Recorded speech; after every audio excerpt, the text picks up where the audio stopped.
Сергею Гапликову передан государственный флаг Коми, побывавший в космосе. Торжественная процедура проходила в рабочем кабинете главы. Теперь уже реликвию доставил герой России, летчик-космонавт Антон Шкаплеров. Как рассказал почетный гость, сам флаг для отправки на МКС был передан учащимися Сыктывкарской средней школы номер 12 в 2017 году. Теперь этот флаг является такой, знаете, уже олицетворением, что Республика Коми побывала в космосе. Это для нас это крайне важно. Конечно, оно и для ребят с точки зрения формирования патриотических чувств, отношений вообще и к родной земле, и связи, и, конечно, тех устремлений, которые, наверное, у каждого мальчишки есть, все-таки покорить неизведанное, вы это олицетворяете. Для нас это крайне важно.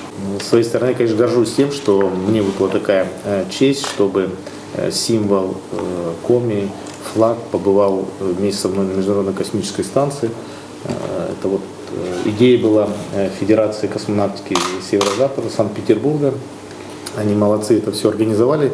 Я был только исполнитель всего этого. Ну, бережно хранил, как видите, этот флаг и вернул с собой его. Он находился в моих личных вещах. Нам, космонавтам, на полгода нашей миссии разрешается взять с собой только личных вещей в объеме не более 1 литра и в весе не более 1 килограмма. Поэтому, узнав, что это не просто какой-то открытка кому-то в день рождения, а такой, ну, считаю, для этого края символический такой флаг, конечно, я нашел место